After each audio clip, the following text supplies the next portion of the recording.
viernes 26 de junio de 2020, 6:38 de la mañana. Omar García Harfuch salió de su casa en Lomas de Chapultepec. Sabía que lo iban a intentar matar ese día.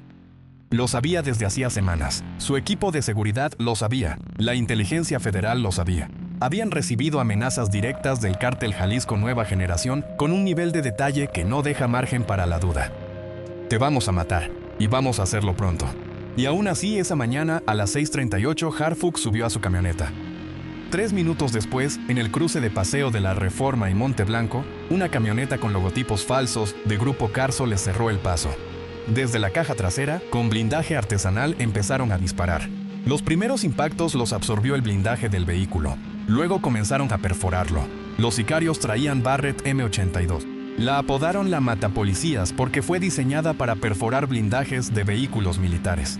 En Paseo de la Reforma, en plena Ciudad de México en pandemia, a las 6:30 de la mañana, 28 hombres de 6 estados distintos y un colombiano dispararon más de 400 veces contra la camioneta de Harfuch. 3 personas murieron, 2 escoltas que llevaban años con él, una mujer que pasaba por ahí y que no tenía nada que ver con nada. Harfuch recibió 3 impactos de bala y varias esquirlas. Sobrevivió. Pero hay algo de esa mañana que nunca se ha explicado del todo. Algo que los reportes judiciales no recogen y que Harfuch nunca respondió directamente en ninguna conferencia de prensa. ¿Por qué salió? Sabía que iban a intentarlo. Tenía la información, tenía la amenaza y tomó la decisión de salir igual, en la misma ruta, a la misma hora, hacia la misma reunión. Hoy vamos a reconstruir esa mañana entera. ¿Quién ordenó el ataque? ¿Quién lo ejecutó? ¿Cómo lo planearon? ¿Cómo sobrevivió? Y al final de este vídeo vamos a llegar a la parte que los medios nunca preguntaron. ¿Qué sabía exactamente Harfuch antes de salir? Y si alguien dentro de su propio círculo de seguridad filtró la ruta esa madrugada. Quédate hasta el final, vale la pena. 400 disparos en Paseo de la Reforma, una Barrett M82 perforando el blindaje, y Harfuch salió esa mañana sabiendo lo que podía pasar. Esto no te lo explicaron así en ningún noticiero. Suscríbete ahora y activa la campana, porque lo que viene a continuación tiene detalles que los medios cubrieron a medias y una pregunta que nadie se atrevió a hacer en voz alta. Para entender lo que pasó el 26 de junio de 2020, hay que entender primero quién era Harfuch en ese momento y qué había estado haciendo en los meses anteriores para ganarse un atentado de esa magnitud. En junio de 2020, Harfuch llevaba poco más de un año como secretario de Seguridad Ciudadana de la Ciudad de México.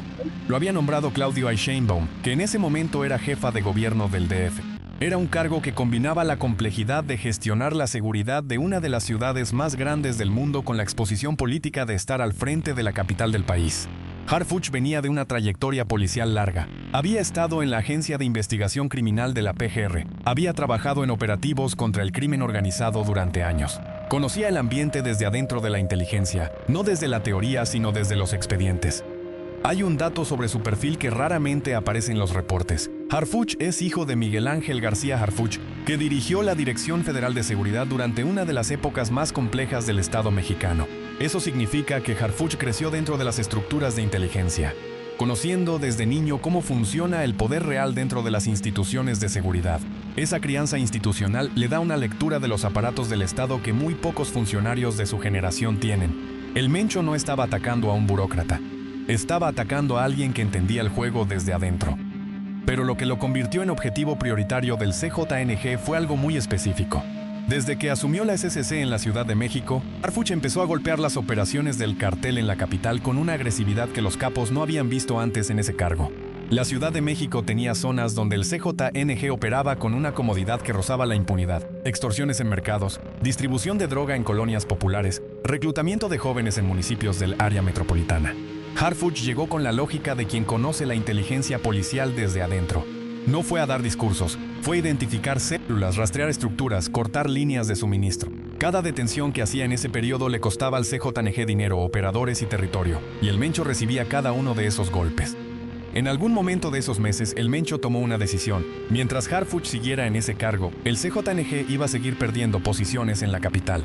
La solución que eligió fue la que el cartel usa cuando las demás ya no funcionan. Las amenazas llegaron 2 meses antes del atentado, directas, explícitas, con el nombre de Harfuch.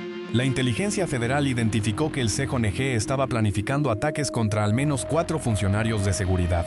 Harfuch estaba en esa lista, su equipo de protección fue reforzado. Al menos 10 escoltas vigilaban sus movimientos después de que esas amenazas fueron identificadas. 10 escoltas, más seguridad, conocimiento de la amenaza, y el atentado ocurrió igual. ¿Y tú qué habrías hecho? Llevas 2 meses con amenazas directas del cártel más violento de México. Te refuerzan la escolta, la inteligencia te confirma que van en serio, y tienes que salir cada mañana a trabajar. ¿Seguirías con tu vida normal o pedirías que te cambiaran de cargo? Escríbelo abajo, te leo. Eso tiene una explicación operativa que vamos a desmenuzar. Pero antes hay que entender qué desplegó el CJNG esa mañana, porque el nivel de planificación del ataque dice mucho sobre el peso que el Mencho le daba a eliminar a Harfuch. Los 28 sicarios que participaron no eran gente reclutada en la Ciudad de México. Venían de 6 estados distintos: Jalisco, Nayarit, Chihuahua, Michoacán, la propia CDMX, y había un ciudadano colombiano entre ellos. Eso significa logística, traslados, hospedaje, coordinación entre distintas células del cartel a lo largo de semanas, armas conseguidas y transportadas hasta la capital. Las Barrett M82 son rifles de precisión de calibre .50, diseñados para uso militar. Pueden perforar el blindaje de un vehículo nivel 4 desde distancias de más de 1 kilómetro. Meterlas en la Ciudad de México, en la zona más vigilada de la capital, requiere una cadena de suministro que no se improvisa en días. El CGNG también usó FN SCAR, rifles de asalto de alta precisión. Y la camioneta con la que cerraron el paso al convoy tenía blindaje artesanal en la caja trasera, una modificación que lleva tiempo y mano de obra especializada. Hay algo que el contexto de ese junio de 2020 añade a todo esto.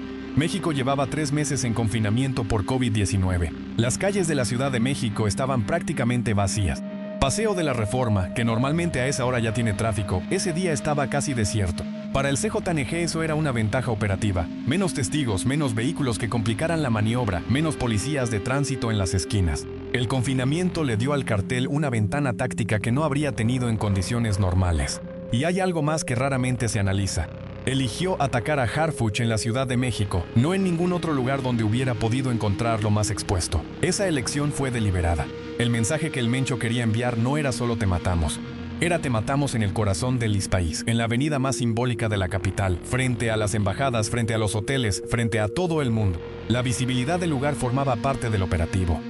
El colombiano entre los sicarios apunta también a expertise técnico específico. Los colombianos con experiencia en operaciones de este tipo tienen un conocimiento de armamento pesado y mecánica de emboscada que el CJNG buscó expresamente para este ataque. No era un sicario más. Era un especialista traído para garantizar el resultado. Todo eso junto dibuja un operativo de primer nivel, diseñado para minimizar el margen de error. Y aún así, Harfuch sobrevivió. La investigación posterior reveló que los sicarios habían estado en la Ciudad de México durante días antes del ataque. No llegaron esa mañana. Llegaron antes, reconocieron la zona, identificaron el punto de bloqueo, calcularon los tiempos. En plena pandemia, con controles de movilidad y calles semivacías, moverse así por lomas de Chapultepec durante varios días sin ser detectado por el sistema de inteligencia de la SCC requiere algo más que suerte. Requiere información de que nadie los estaba buscando ahí. O requiere que alguien dentro del sistema supiera que estaba ahí y mirara hacia otro lado. Esa es una hipótesis que ninguna investigación ha confirmado públicamente, pero tampoco ha sido descartada con evidencia concreta.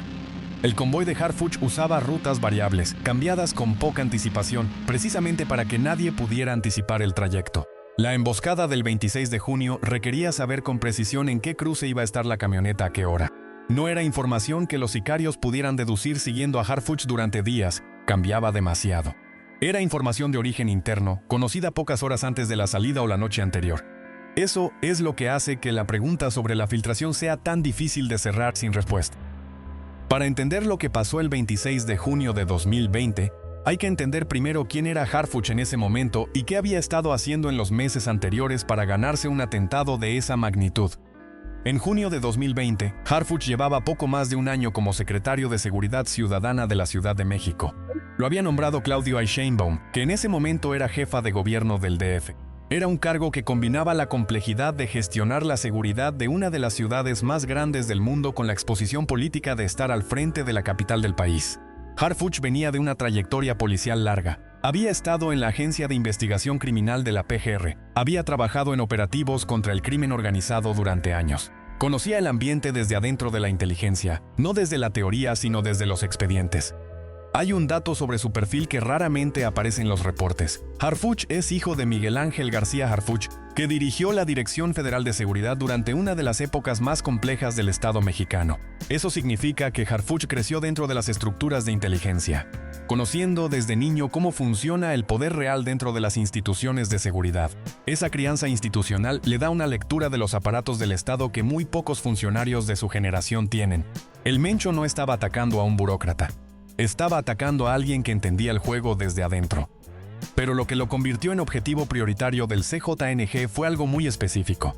Desde que asumió la SCC en la Ciudad de México, Harfuch empezó a golpear las operaciones del cartel en la capital con una agresividad que los capos no habían visto antes en ese cargo. La Ciudad de México tenía zonas donde el CJNG operaba con una comodidad que rozaba la impunidad, extorsiones en mercados, distribución de droga en colonias populares, reclutamiento de jóvenes en municipios del área metropolitana. Harfuch llegó con la lógica de quien conoce la inteligencia policial desde adentro. No fue a dar discursos, fue a identificar células, rastrear estructuras, cortar líneas de suministro. Cada detención que hacía en ese periodo le costaba al CJNG dinero, operadores y territorio, y el Mencho recibía cada uno de esos golpes. En algún momento de esos meses, el Mencho tomó una decisión. Mientras Harfuch siguiera en ese cargo, el CJNG iba a seguir perdiendo posiciones en la capital. La solución que eligió fue la que el cartel usa cuando las demás ya no funcionan. Las amenazas llegaron 2 meses antes del atentado, directas, explícitas, con el nombre de Harfuch. La inteligencia federal identificó que el CJNG estaba planificando ataques contra al menos 4 funcionarios de seguridad. Harfuch estaba en esa lista, su equipo de protección fue reforzado. Al menos 10 escoltas vigilaban sus movimientos después de que esas amenazas fueron identificadas. 10 escoltas, más seguridad, conocimiento de la amenaza, y el atentado ocurrió igual. ¿Y tú qué habrías hecho? Llevas 2 meses con amenazas directas del cártel más violento de México. Te refuerzan la escolta, la inteligencia te confirma que van en serio, y tienes que salir cada mañana a trabajar. ¿Seguirías con tu vida normal o pedirías que te cambiaran de cargo? Escríbelo abajo, te leo. Eso tiene una explicación operativa que vamos a desmenuzar. Pero antes hay que entender qué desplegó el CJNG esa mañana, porque el nivel de planificación del ataque dice mucho sobre el peso que el Mencho le daba a eliminar a Harfuch.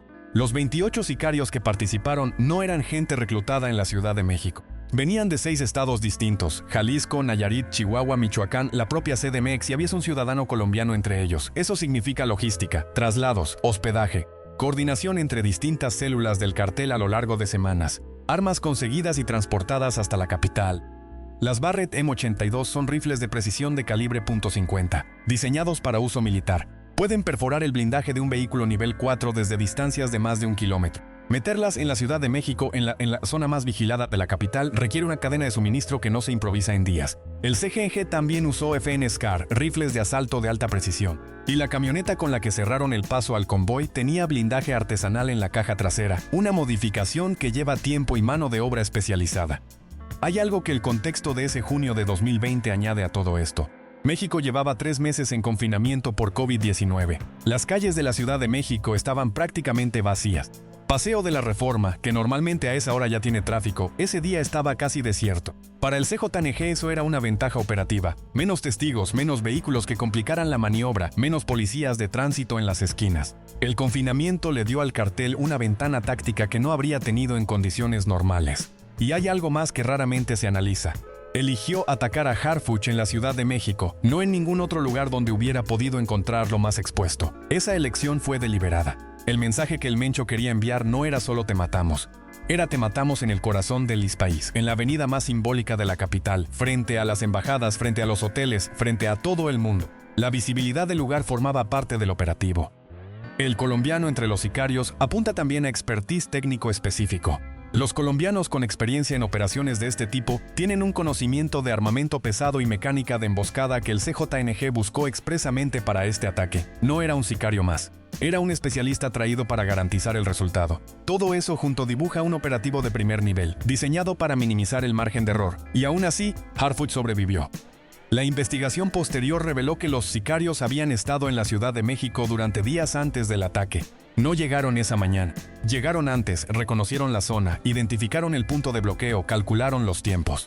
En plena pandemia, con controles de movilidad y calles semivacías, moverse así por lomas de Chapultepec durante varios días sin ser detectado por el sistema de inteligencia de la SCC requiere algo más que suerte.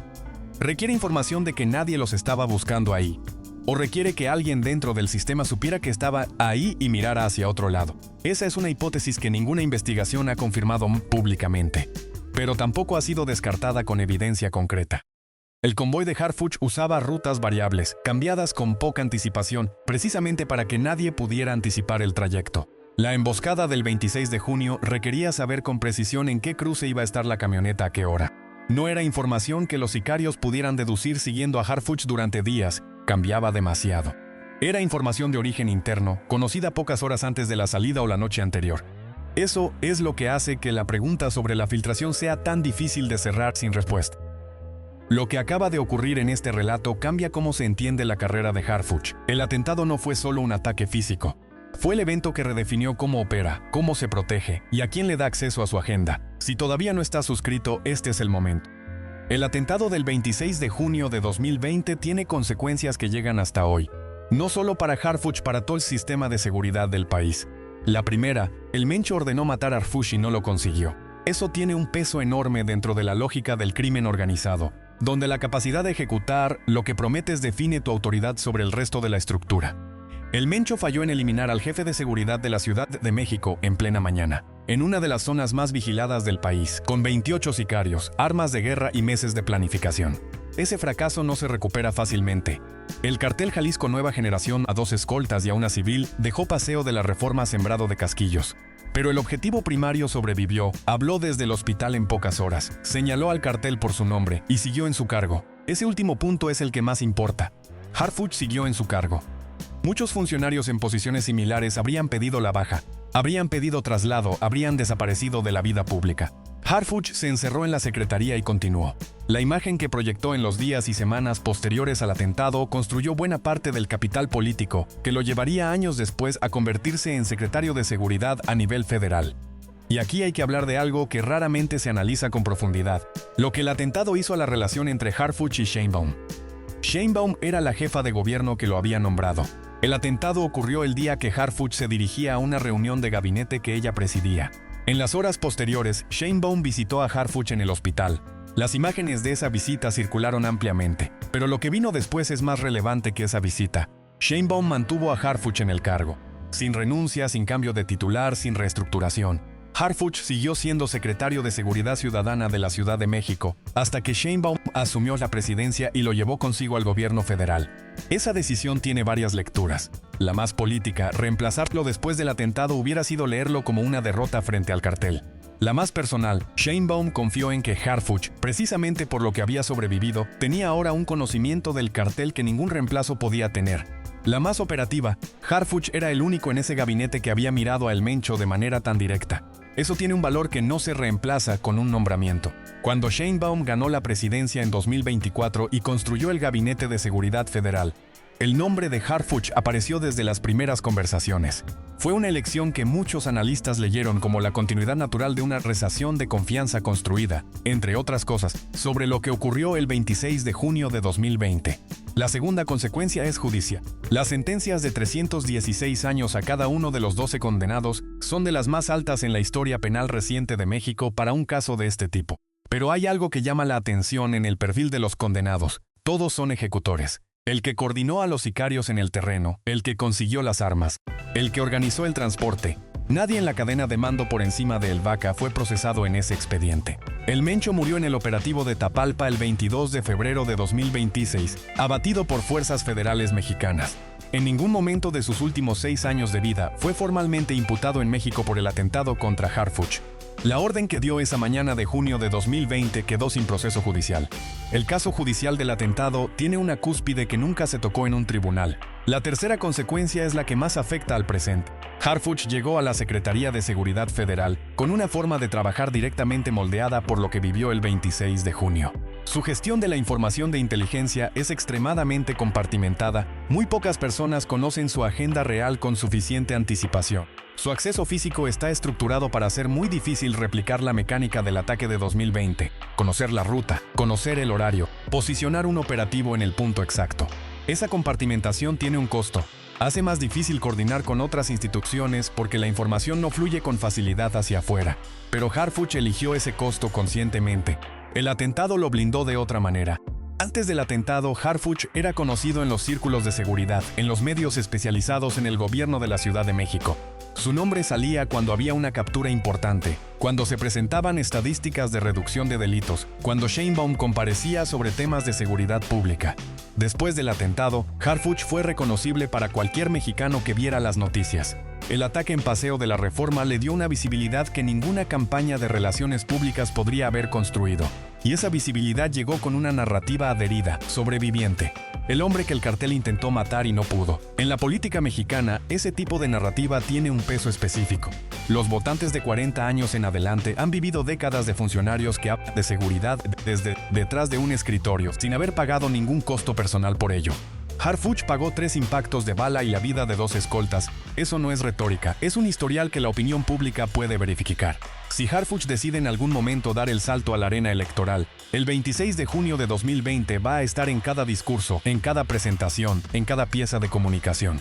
No porque él lo use de manera explícita, sino porque sus adversarios van a recordarlo para mostrar que sobrevivió lo que sobrevivió y siguió. Y eso, en México, con esta audiencia, vale. La mecánica política mexicana también absorbió lo que ocurrió el 26 de junio de una manera que pocas personas analizaron en su momento. Harfuch, antes del atentado, era un funcionario de perfil técnico con buena reputación pero sin visibilidad nacional. Era el secretario de Seguridad de la Ciudad de México, un cargo importante pero no nacional. Después del atentado, Harfuch se convirtió en un personaje. El tipo de figura que genera una atracción narrativa particular. El hombre que el cartel más poderoso de México intentó matar y no pudo. Eso tiene un valor político que se construye solo. No requiere campaña, requiere sobrevivir y seguir trabajando. Durante los años siguientes, cada captura relevante en la Ciudad de México llevaba el nombre de Harfuch asociado. Cada operativo exitoso reforzaba una imagen que el 26 de junio había grabado en la opinión pública. Este hombre enfrenta al cartel y sigue en pie. Comenta abajo, después de sobrevivir un ataque así, ¿crees que Harfuch tiene miedo todavía? Comenta si crees que sigue operando con el mismo nivel de exposición que antes. Comenta B si crees que ese día cambió para siempre como se muerto te leo.